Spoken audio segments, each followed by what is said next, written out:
体的外形是差不多的。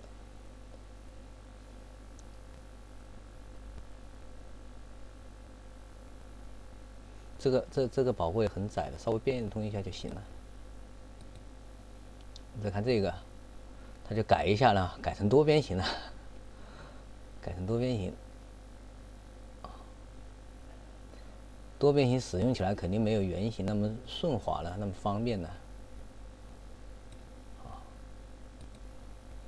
这个呢，你看改成心形，这一样的啊。使用的时候没有那个圆形那么顺畅。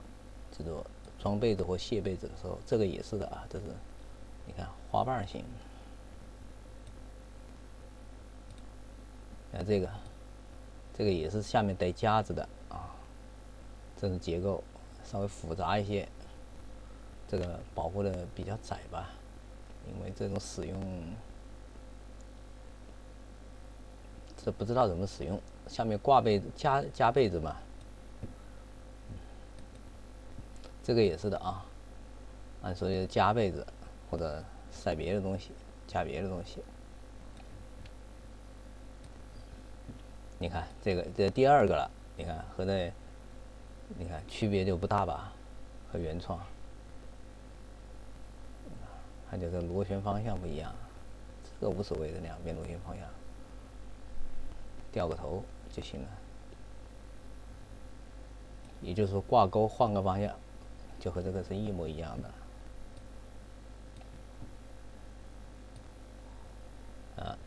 这个也比较相似。这个呢，它在这边加一个环，这边加个钩，这样可以起到就是说一定的，就是说避免这个材料啊，因为它受的力啊，这个地方受的力是相当大的啊，特别是外圈靠边缘部分，因为力臂很长啊，对材料要求比较高，它再加一个，但实际上这个保护程度就不怎么样了啊。哎，这一种，这也是申请外观专利啊，这完全都不同的结构了嘛，基本上可以说。它这个呢，相当于把两个很短的这种涡旋呢连在一起，然后挂钩也连在一起，这个申请外观不合算啊，应该申请结构专利。但这个能不能被人所接受呢？你看啊，要用逆向思维来说，你看啊，它这是在内部，就是说那个涡旋线的内部两个相连。实际上还有一种，就是说利用那个外部，像这样用挂钩相连，它可以做成双螺旋。后面有这样的那个外观专利。我说的，就是说可以把这个上部分这个衣架这个形状的这个部分，可以用到那个图中。这个呢，就改成就是说这种不规则的多边形。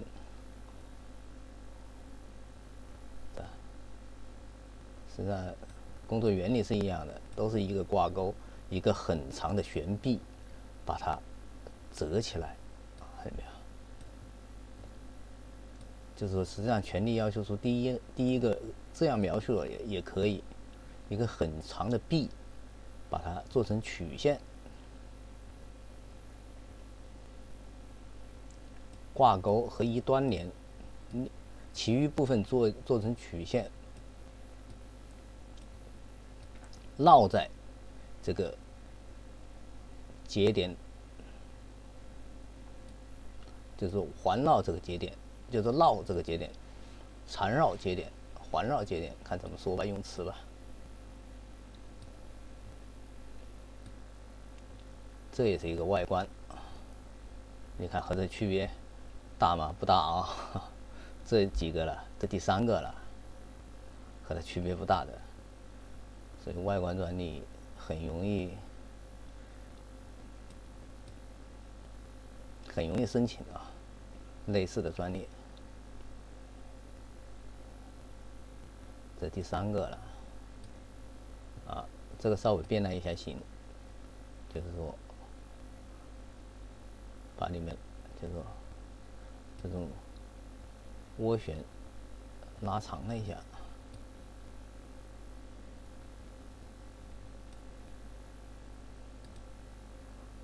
这个也是类似，它就是加了下面加了一些夹子。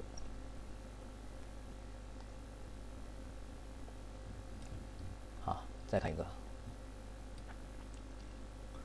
这个呢也是加夹子，就是同时还加了线。主体结构呢和这个是非常类似的，就是上面的主体。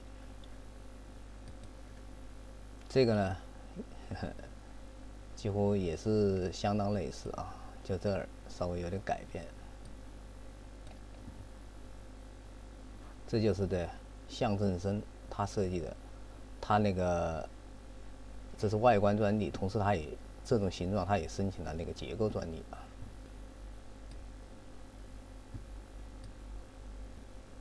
这又是它，把它改成方形，然后下面再掉一点，这像鸽子一样的什么东西夹子吧。这个也是啊，这下面掉些夹子，方形的。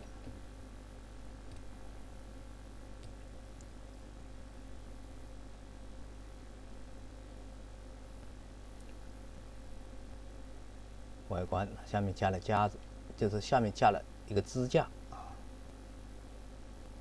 它这是它的延续啊，就是扩展，这个保护范围更窄了一些。这个呢，它都是在这上面拓展的，前面几个啊，方形的，这个还是它啊，象征生，在方形的下面加了支架，这还是它，也加了吊杆，增加的东西啊，增加的东西越多越窄，看没有？这个就是它加了夹子，不说加夹子，这个是对称的双的那个涡旋状，看到没有？它还是把那个挂钩啊装在中间，它怕两边的强度不够，这个强度不够，承担那个这个力臂不够，就是没有足够的强度，它增加了2根线，像这样拉着。实际上按说的话，就像那个形状一样，我就说把它那个上部移到这儿来就可以了。这个也是啊，这个没加夹子的，中间一个挂钩可以就是去掉，不需要。这两边竖起来，然后连接一个挂钩，下面是一个整体，实际上比这个使用起来更方便啊。这也是设计外观专利啊，实际上它这个可以申请结构专利了，但是至于商业价值怎么样，这个就不好说了，靠市场来说话了。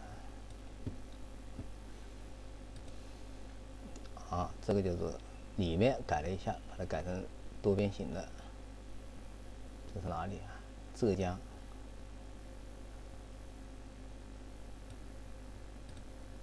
这个你看，这第4个，你看和原创有区别大吗？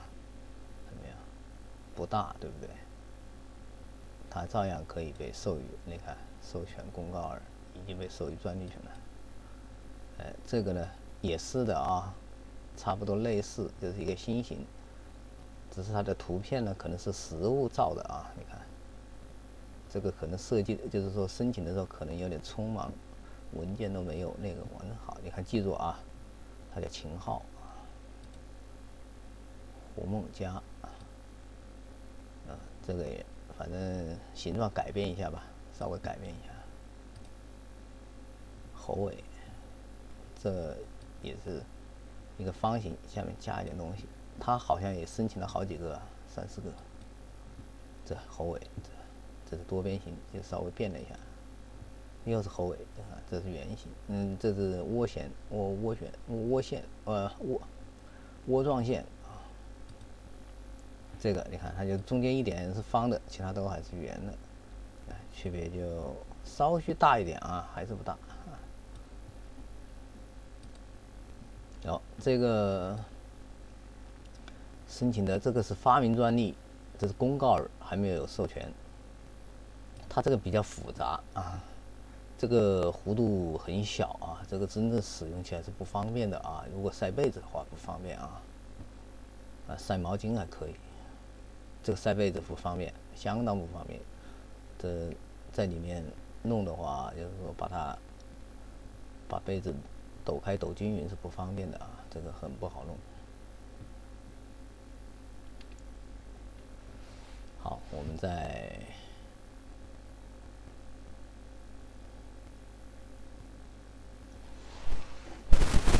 看时间，除了第一个是18年8月份外，其他的都是19年甚至20年。而且19年是在后面，从9月份到12月份，就集中在这个时候申请的。为什么集中呢？估计是这个商品销售相当不错。再查一查它的专利啊，它就是一个外观设计，所以我估计大家就发现了机会。申请的人数呢，总共是在这儿是，就是我查到了19个人。你看我们顺序排列，19个人啊，有的人呢申请了很多专利，这个是晋江创优网络科技公司啊，你看申请了多少？申请了好像有多少？11个吧。还有个张伟新的申请了3个，张浩的申请了3个，还有个侯伟申请了4个。有的是一个人申请了很多，其他的呢都是一个人申请了1个，顶多2个。地点呢，主要是浙江啊，浙江是这种商品生产的基地啊，好多浙江。奇怪，怎么没看见江苏啊？江苏应该也不错啊。这就是福建，这就是湖南，湖南有几个？湖北、河北，湖南比较多一点。湖南、安徽一个。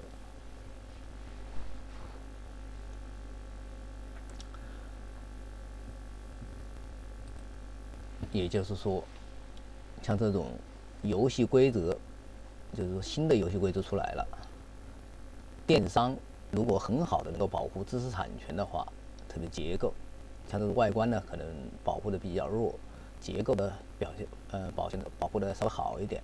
如果保护的比较好的话，以后它将对这个电商里面销售的产品产生巨大的影响。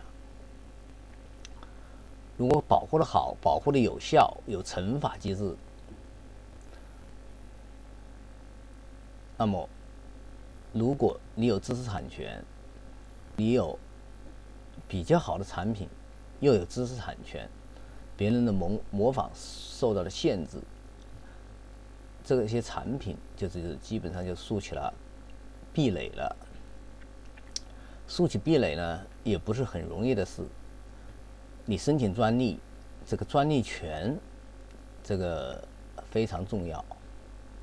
还有，申请专利，一个要考虑到，就是说，申请人必须要有很强的这种创新思维的能力，就是能够把这个专利的方方面面都能够想到，筑起一座高高的墙，把它保护起来。如果像类似这样的商品，就是说销售的很好的话，或者是一段时间，或者是长期都销售的很好的话，能够获得不错的垄断利润。你看这个产品多简单了，但就是它有创意，把一个就是说需要很长杆实现的功能，在一个衣架上实现了，同时呢，占的空间又小。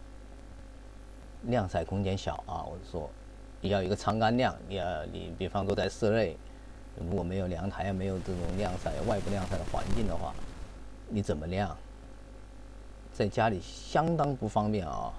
你看有一个衣架就解决了这个问题，确实不错。它卖得好，这是应该的。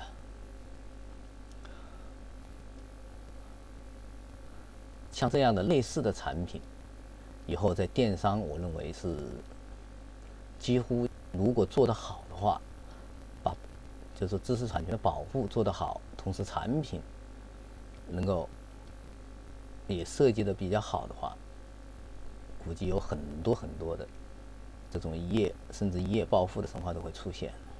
我说的一夜暴富实际就是说时间不长，依靠一个产品、几个产品就能够改变某些人的经济状况。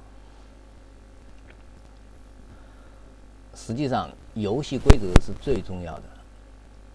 如果没有保护，最后肯定形成的都是恶性竞争，这大家都知道。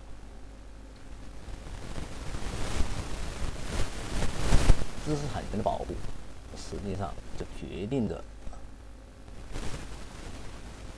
实际上是整个社会的一个形态。你像在西方发达国家，产权保护越好，它的创新才有生存空间呢。